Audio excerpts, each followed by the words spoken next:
Okay, for the late arrivals, I'm Nancy Moore. I go by on Facebook on my book, Nancy C. Felix Moore, from Wichita, Kansas, Wichita Antique Doll Study Club.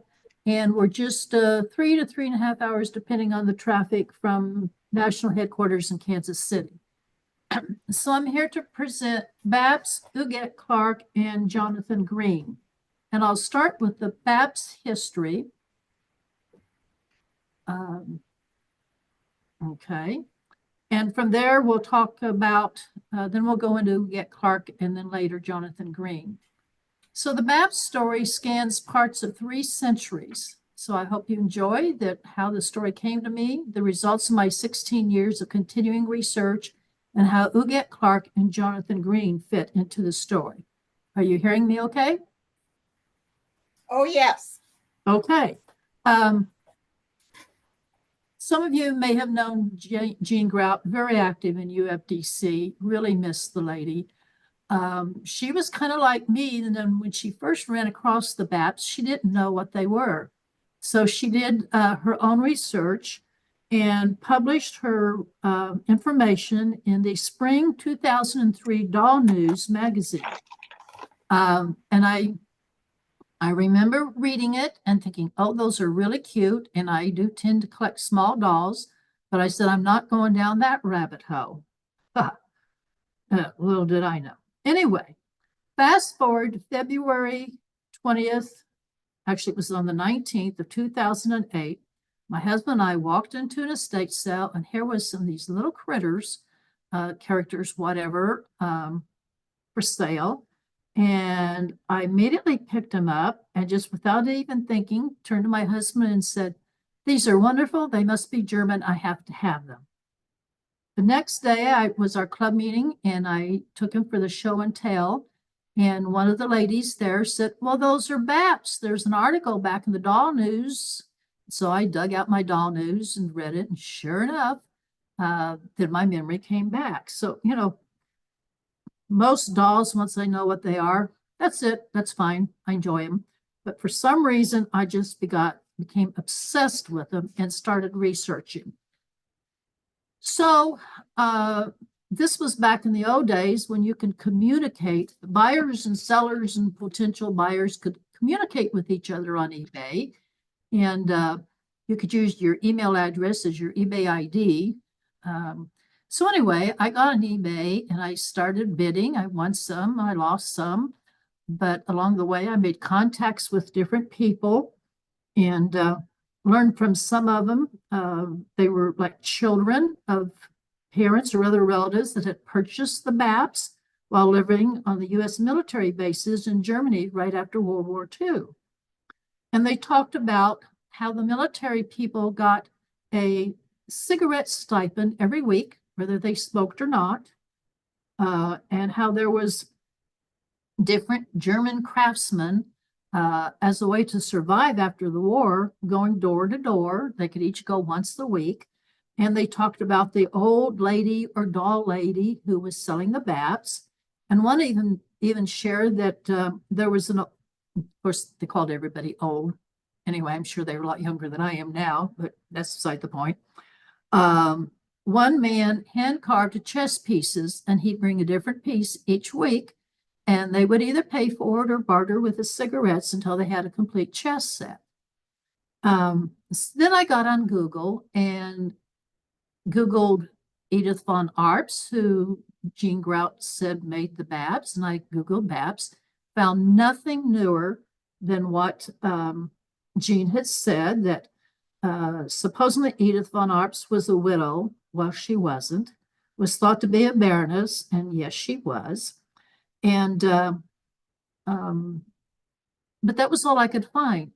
Then I noticed a advertisement from Morphe Auction that they were going to have a Baps boxed puppet set in the auction.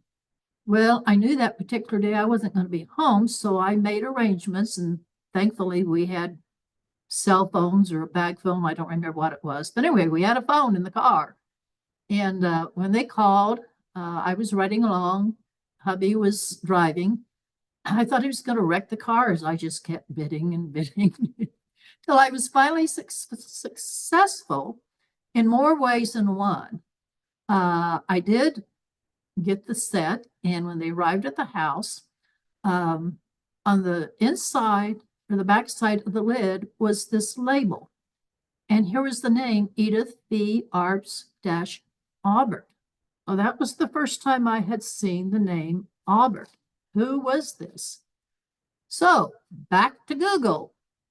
And I only found one listing that included the name Aubert, and it was the Edith von Arps Aubert Endowed Fund.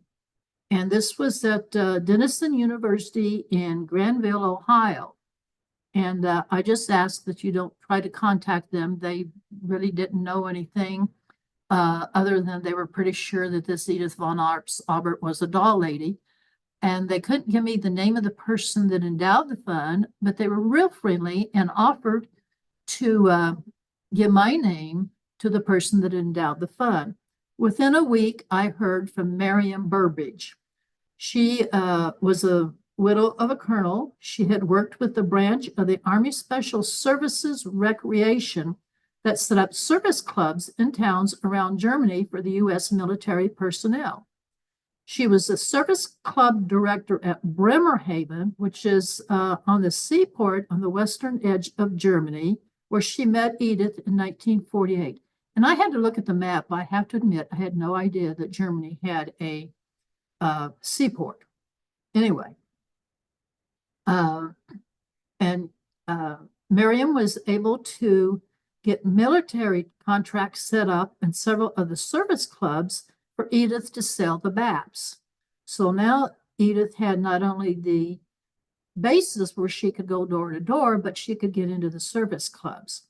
And Miriam was the source of a lot of new information. First, she told me about Edith. Edith's name was Hannah Edith Bonstadt. She was born in October 21st, 1894, and died in 1991. She was born on a very wealthy family estate near Berlin, had been in an arranged marriage to Baron Hans Otto von Arps Aubert, so yes, she was a baroness. And the young couple had traveled widely, according was the term that Marion used, eventually had 3 children and divorced sometime before World War II. Now, I don't know exactly when. I'm guessing maybe 10 years before the war started, because after the divorce, Edith took off and traveled around the world. She went to Europe, Africa, the Far East, then to the Pacific shore of the U.S. and across America. And she made lots of friends and contacts around during this trip. She arrived back in Germany just as Hitler was gaining power.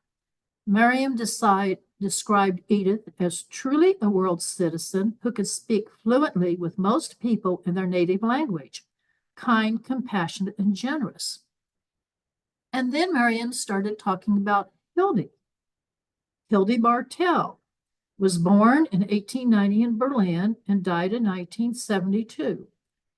She and her mother made dolls starting around 1925. She went by the nickname of Flatchen and or Flapian. And that was really all the personal early information she had on Hildy. So I'm going, no, wait a minute. Who is Hildy Bardell and how does she fit into Baps? Well, and here's a photo of Hildy and Edith. They became acquainted and then good friends before World War II. Edith took Hildy under her wings after Hildy's mother died. As the Russians were advancing on Berlin during the war, they decided they needed to escape to the south of Germany where the Americans were advancing. Remember, Edith had been in America and she had made a lot of friends there, and she felt they were safer there than with the Russians.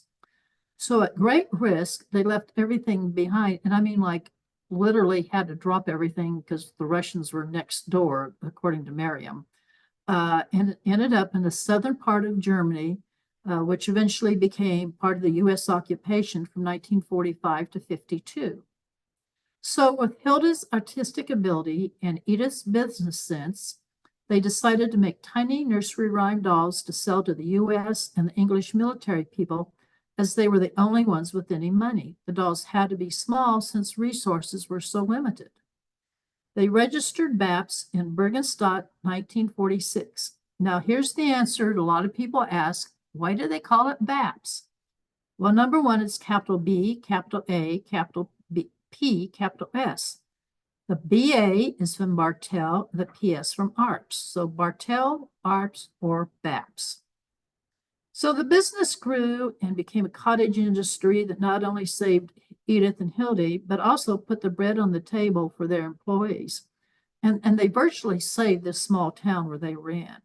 Eventually had over 100 employees in a factory, helping turn out nursery rhyme and other character dolls and dolls representing different countries. Dolls and puppets were soon also sold worldwide. Eventually, the economy grew to where their employees could get better paying jobs, and Edith and Hildy closed the company in 1964. So 46 to 64, the Baps Company. Here's another picture. This is Edith, and here's Hildy. And then a much later picture of Edith. Remember, she lived to be, I think it was 97 years almost, or right around there.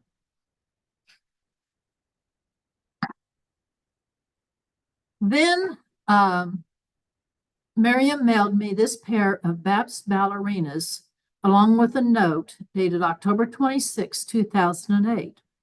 She said, quote, "This is a one-of-a-kind Baps doll set symbolizing Edith standing and Flapian kneeling. Flapian, or Hildy, was the artistic, sensitive, reserved, quiet one. Edith was the dominant, outgoing, resourceful, ingenious, adaptable one, equal to whatever situation arose in her life. These two women were a beautiful example of blending their personalities and talents for survival under the most devastating circumstances. These dolls were given to me in the early 50s and have been a treasured gift all these years," unquote. Well, naturally, after receiving such a wonderful gift and all the information from Marion, I felt like I was obligated to share the story of Edith and Hildy and the Baps dolls and puppets. I immediately designed the cover, what I hoped would be the cover of my book, and put this picture right on the front of it. Unfortunately, Miriam died in the fall of 2010 at 94 years old, and my book didn't come out for another 3.5 years. So she never saw the book, but she knew that this was on the cover, and she was thrilled. So Baps dolls and puppets basically fall into these following categories: circus and or theater performers. And when I was talking to some German ladies, they said, well, we didn't call these circus people, we called them theater performers, which was new information to me. Fairy tales and storybook, nursery rhymes, regional characters, unknown characters, and one-of-a-kinds. So here's a picture of my circus theater performers.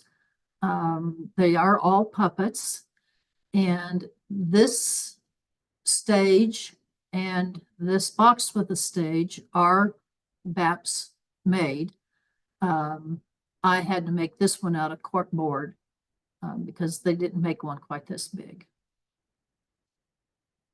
And here's a little bit of explanation of the theaters. This picture shows kind of the side and the front view with the screen down. We're not ready to have the performance yet. And this shows the back of the theater. And I must have had a whiteboard behind there when I took that picture. Anyway, now the red screen is rolled up, and you can see the stage and slots that the puppets, would go in through here, and then they would go along this, and you could maneuver them from behind. And this green screen was then hung just behind that, so the puppeteer could reach underneath the green screen and move the puppets around. And so here, this stage is all ready for a puppet show. And then they had these backdrops. This is a full size, and this is a full size. I don't know if you can see the little pegs, but there are slots on the theater floor where you can put these in. And then these are individual. There's 1, 2, 3, 4, 5, 6 that you can mix and match for whatever kind of scene you wanted. So here's the set. We start now with fairy tales and storybook characters. And in a lot of cases, Baps did both a doll version and a puppet version. And the puppet versions usually had more character than the dolls. Anyway, the doll set included Hansel, Gretel, and the witch. The puppet set included the father and, if I remember the story correctly, the wicked stepmother, although she looks pretty nice in this picture. Anyway, and then here's a set of Goldilocks and the Three Bears. Down here, you have an early version of the Baps Goldilocks and Three Bears dolls. These are extremely hard to find. Notice she has a little rounder face and rosier cheeks. Then this is the normal set that you find without too much problems. And then the puppet set with the same number of characters, and they used the one long background in there. So the additional fairy tale and storybook characters included Mickey and Mecky, hedgehogs, and I believe this is a very popular German fairy tale. The Three Little Pigs and the Big Bad Wolf, the Red Riding Hood, Alice in Wonderland, the Chimney Sweep, Pinocchio, Little Black Sambo, Puss in Boots, Hans Brinker, Heidi, Donald, Mickey, and Jumbo. Now, I've only seen a picture of Jumbo the elephant and a picture of Mickey. I've never seen them in person. I do have a Donald. Again, he's very rare. And my suspicion is that because those were Disney characters, they probably figured out pretty quickly that they couldn't make them. But I'm just guessing on that. Rumpelstiltskin, Peter Pan and Tinkerbell, Peter Rabbit and his whole family, Snow White and the Seven Dwarfs, Snow White and Rose Red, the City Mouse and the Country Mouse, Cinderella, the Frog Prince or Princess and the Frog, and Beauty and the Beast.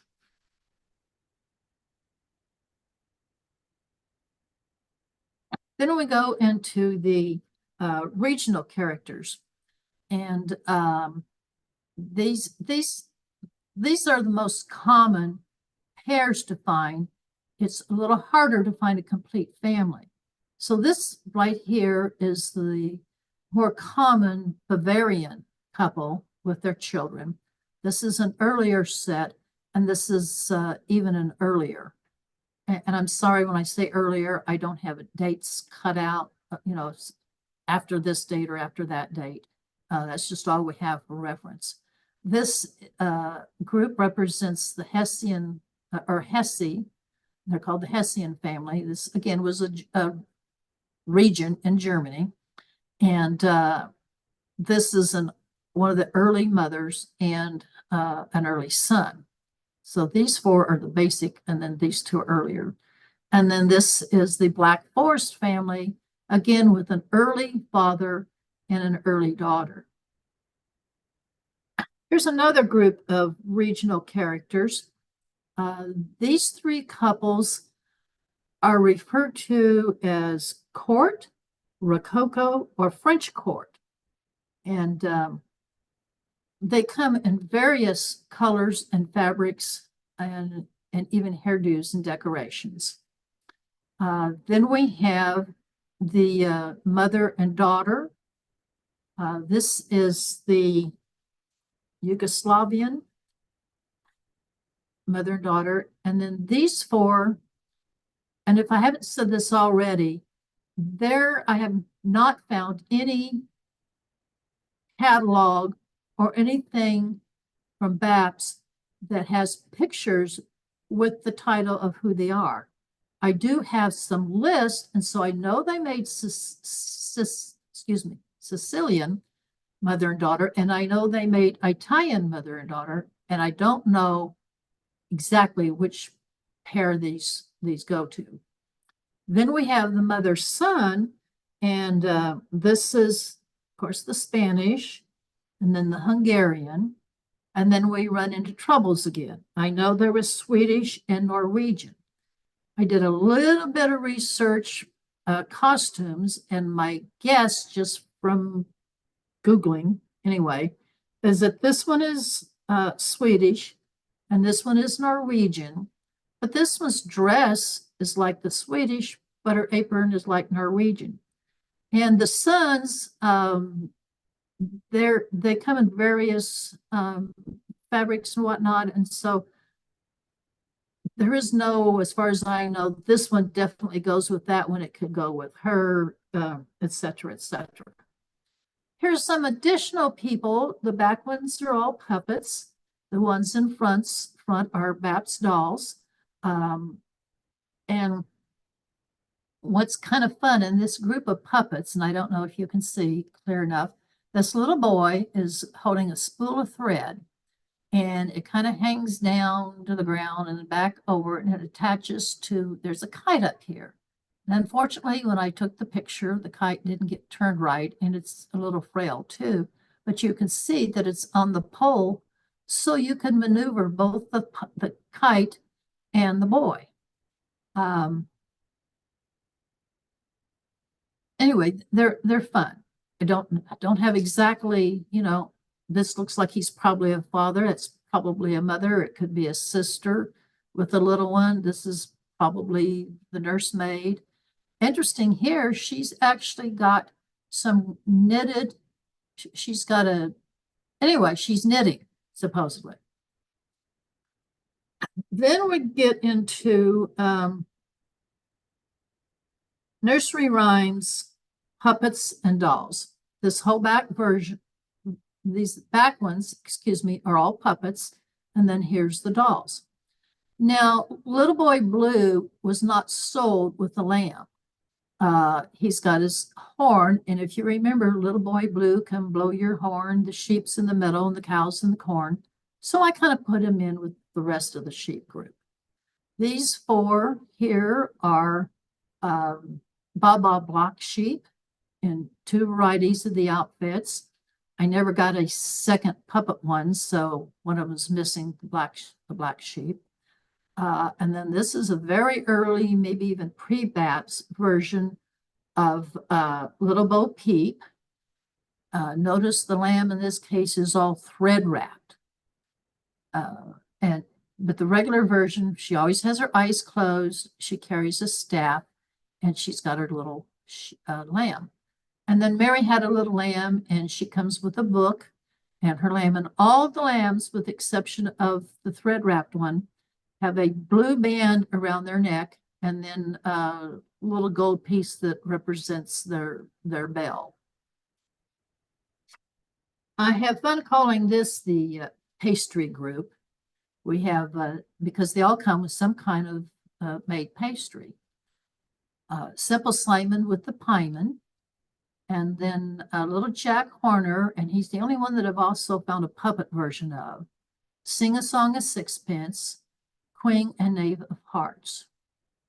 Additional nursery rhymes include the three little kittens with their mittens and their mom, Goosey Goosey Gander, Jack and Jill, Little Miss Muppet with a separate spider, Mary Mary Quite Contrary comes with a rake and a little set of felt flowers. Peter Peter Pumpkin Eater comes with his wife and a cardboard pumpkin. Rain Rain, as in Rain Rain Go Away, she has an umbrella. Ride a Cock Horse, and Wee Willie Winkle. So next we're going to go to Huguette Clark and her connection to Baps. Marion Burbridge had told me in her correspondence that she knew of a Mrs. Clark who was a very wealthy lady who did business with Edith and Hildy from about 1953 or 54 until at least 1965, which is, a year after the company closed. But neither one of us had any idea who this Mrs. Clark was. And there's Mrs. Clarks all over the country. So anyway, At the Wichita Antique Doll Study Club meeting in October 2013, Connie Reynolds was the host, and she did a brief program, and it was because it's usually Halloween themed. Anyway, she did a book review of Empty Mansions by Bill Dedman and Paul Clark Newell. And the book tells the life of Huguette Clark. And as she was doing the book review, she came to the point where Mrs. Clark specially ordered dolls from different people, doll accessories. And all of a sudden I sat up and I started getting goosebumps. Could this possibly be my Mrs. Clark? So I went out the next day and I bought the book, and on page 178, there was a note about a cable of October the 6th, 1964, to Mrs. Edith Von Arps regarding an order of Baps. Bingo! Sorry, I get excited. Anyway, while reading the book, Empty Mansions, I learned that Huguette Clark was born in 1906 in Paris, died in May 24th of 2011, just 2 weeks short of her 105th birthday. She was the last child of William A. Clark, who lived from 1839 to 1925, and his second wife, Anna Eugenia LaChapelle, who lived from 1878 to 1963. Notice the age difference there. With his first wife, he had 4 children, and then after she passed away, he eventually married Anna Eugene LaChapelle.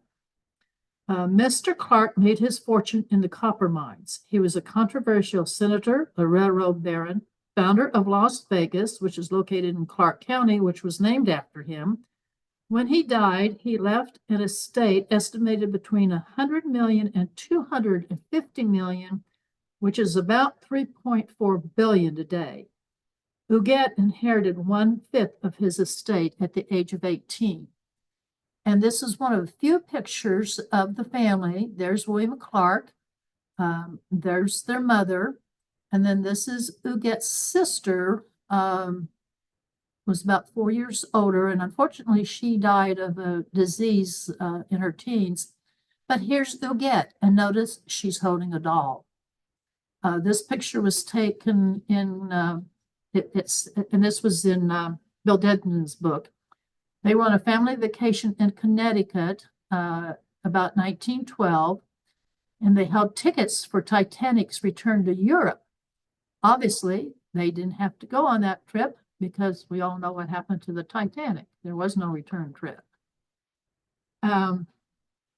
Huguette was considered a bit of a recluse. She took after her mother, only more so. Her mother was very uncomfortable with all the press and everything that went around Mr. Clark. And but this is supposedly, well, this is the last known photo published during Huguette's lifetime. And I'll read this here in case you can't read the small print. Huguette poses uncomfortably in furs, a cloche hat, and her emerald and diamond bracelets after her wedding to Bill Gower in 1928 when she was 22. This photo appears to be from her honeymoon trip and was republished in newspapers in 1930 when she divorced him. She would live until 2011, but no newer photo was ever published during her lifetime. Oops. Okay. And this picture was also in Bill Dedman's picture, Empty Mansions. Huguette was a dedicated amateur photographer with a collection of high-end cameras. In her middle years, she would pose regularly for simple self-portraits taken with her Polaroid instant camera. Regularly on Eastern Christmas, she would pose for such snapshots in her apartment on Fifth Avenue. But these weren't published. They just found these among her things.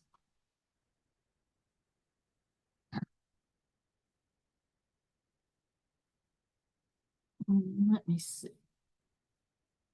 Yeah, so Huguette was, like I said, she was considered a bit of a recluse. She grew up in the largest house in New York City.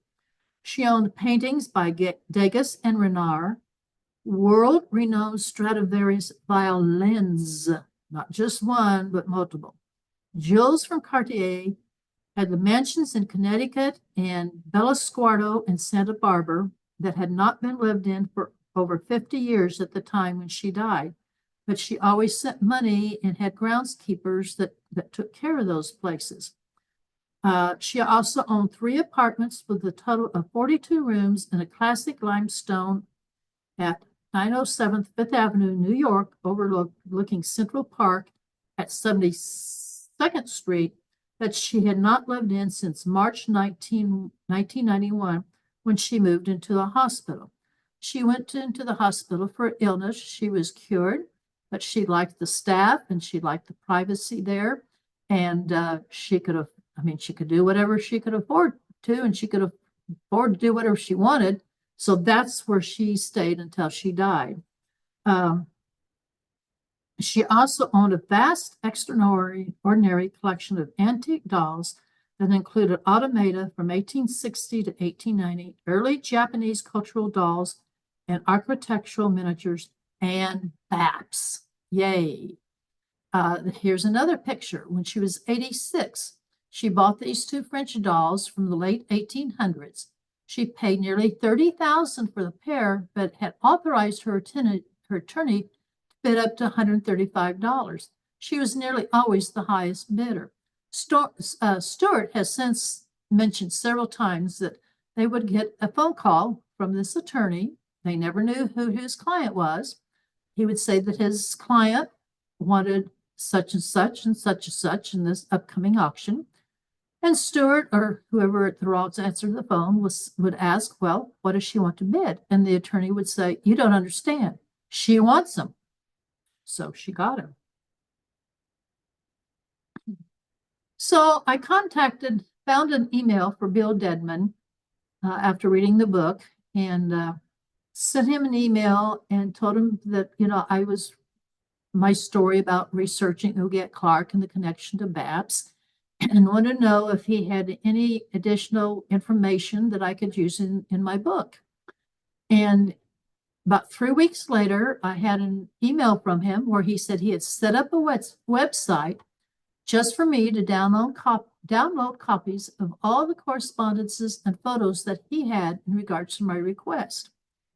He just asked that I notate that the permission was from him and the estate of Huguette M. Clark to use them. He stated that Mrs. Clark used cables and telegrams to correspond with Edith and Hildy, so only had her copies of what she had sent. He did not have any copies of Edith's or Hilda's responses. He also had copies of cables that Huguette sent to Spiel Warren for dollhouses and furniture, to the French shop, and I hope I pronounce all these correctly, Anon Bleu, and to Madame the Maison Christian Dior in Paris to order, and Mrs. Clark's own French doll clothes made per Mrs. Clark's specifications. So Christian Dior was making doll clothes for Mrs. Clark. Included in her correspondences from 1962 were her correspondences from 1962 to 65 regarding Baps. None of the early correspondences were found, but these were. Some were addressed to Edith, some to Edith and Hildy, and sometimes just to Hildy. Mrs. Clark was ordering items that she wanted. She was very particular and sometimes was asking for changes in what she got. It is obvious from the cables that Hildy was doing all of the painting.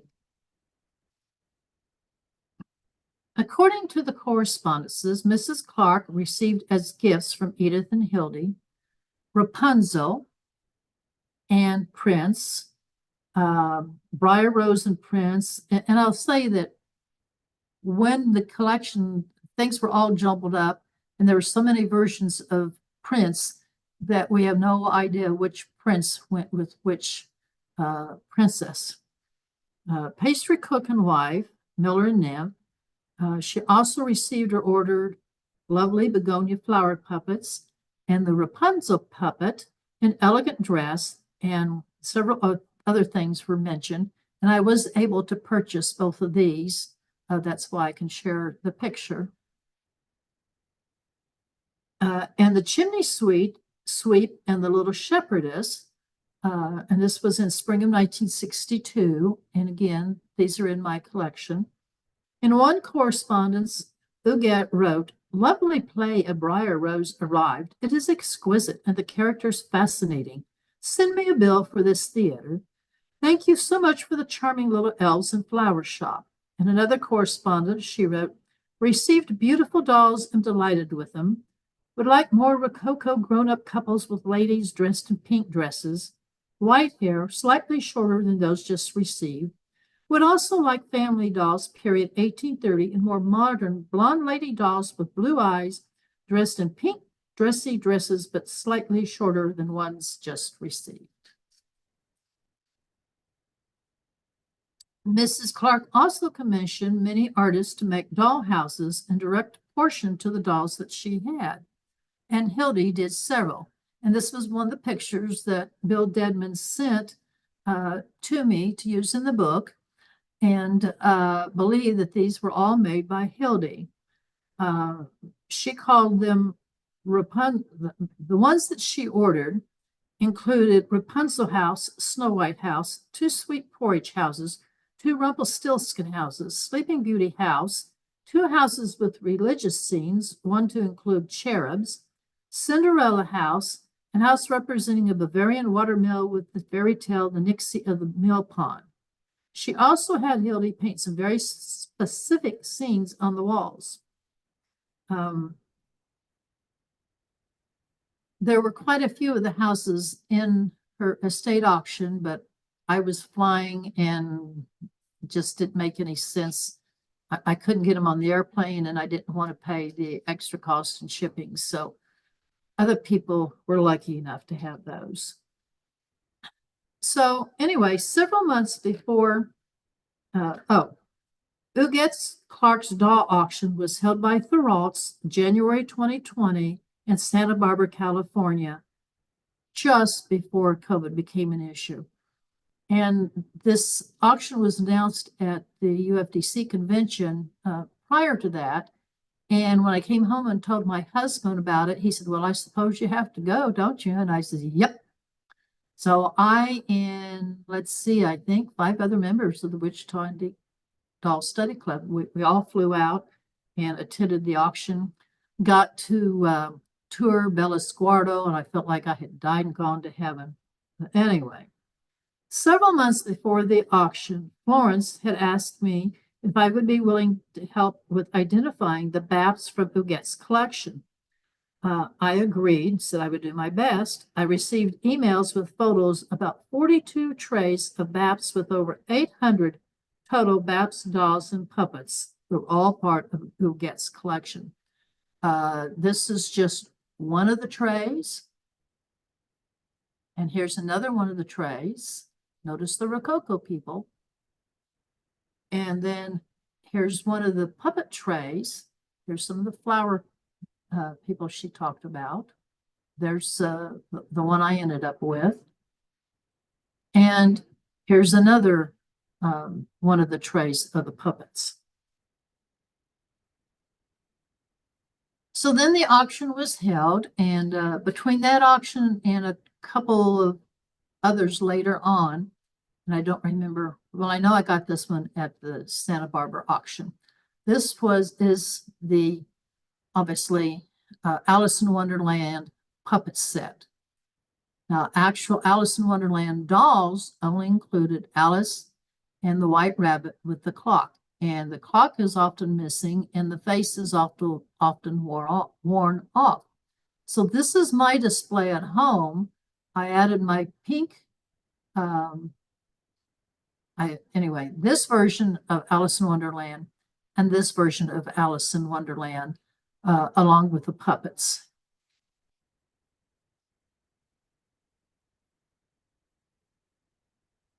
So I've only shown you a few of the Baps dolls and puppets that were made for Huguette Clark.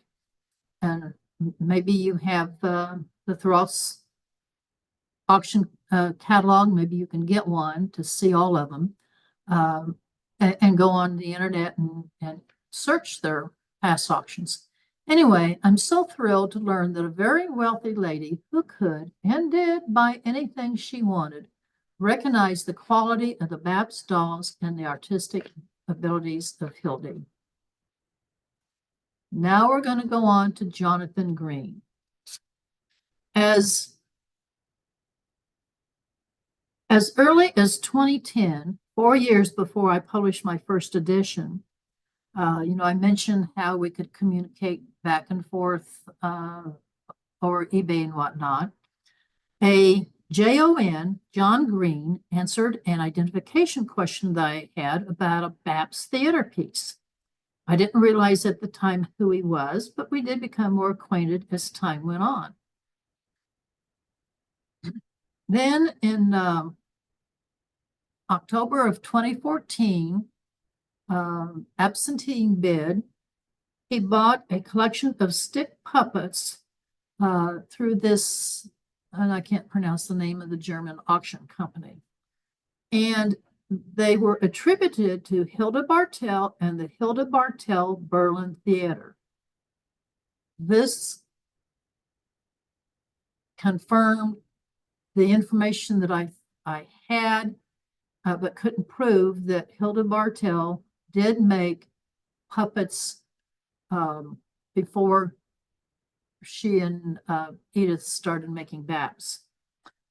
He brought them with him to the UFDC 2015 convention that was in Kansas City, and we met in the hotel restaurant.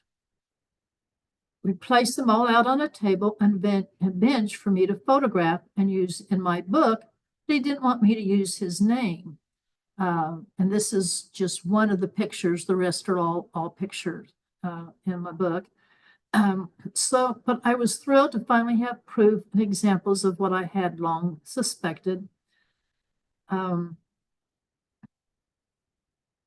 So this was enough information to warrant my third and last edition of my book in February 2018. Chapter 12, from Gentleman Collector. He didn't want me to use his name. He said, and I said, well, how about Gentleman Collector? He said that would be fine.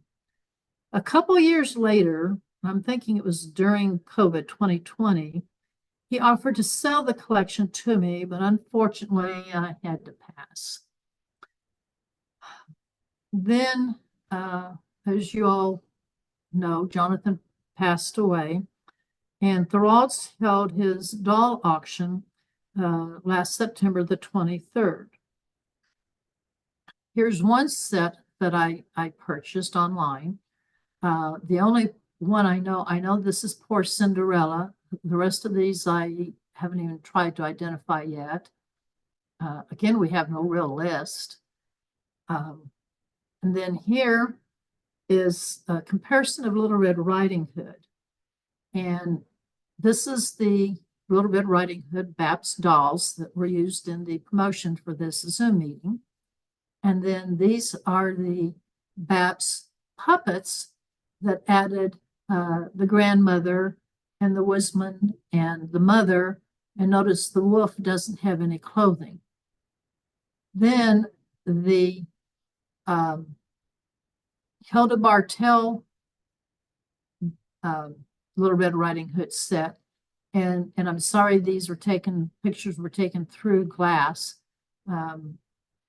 Anyway, but you'll notice this is the grandmother and the wolf, and he's wound in thread, just like we saw one of the lambs earlier. And then Little Red Riding Hood, the huntsman, and her mother. I think it's an interesting comparison of them all. But this is by far my favorite set of Baps. There's Baps dolls, Baps theater, puppets, and the Hilda Bartel set. So back here we have the Baps Snow White and the Seven Dwarfs. And down here we have the Baps dolls, Snow White and the Seven Dwarfs.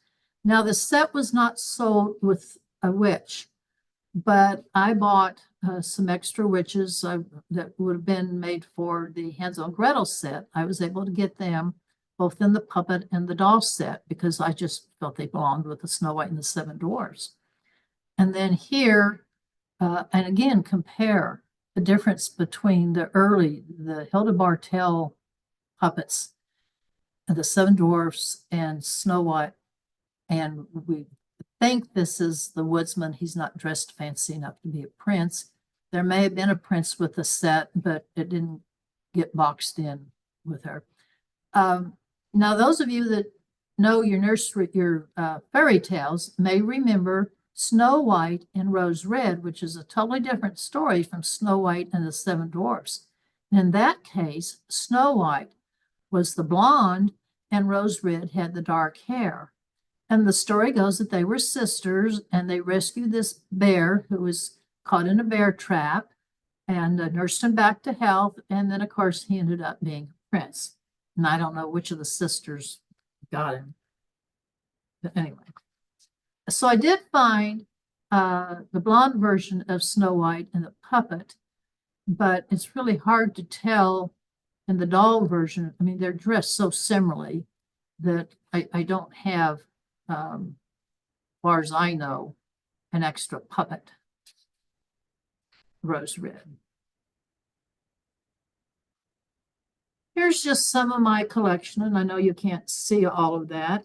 And obviously, I could not include all the Baps dolls and puppets that I have or am aware of, besides my collection of over 400 Baps dolls and puppets, variations, ones that others have shared with me, Huguette Clark's, and other one-of-a-kinds. Who knows how many more characters are out there.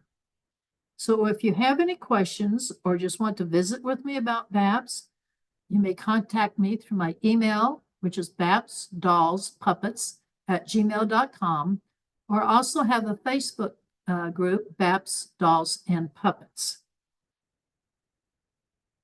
I hope you can see why I became obsessed with the Baps dolls and puppets and why I had to share my discovery, research, photos, and stories. I thank you all for letting me share. I'm thankful for so many people in the past that have helped me along this journey. I especially want to thank Ron, my husband of almost 56 years. April 20th, it'll be 56 years. In spite of all the times I have said, these are wonderful, I have to have them.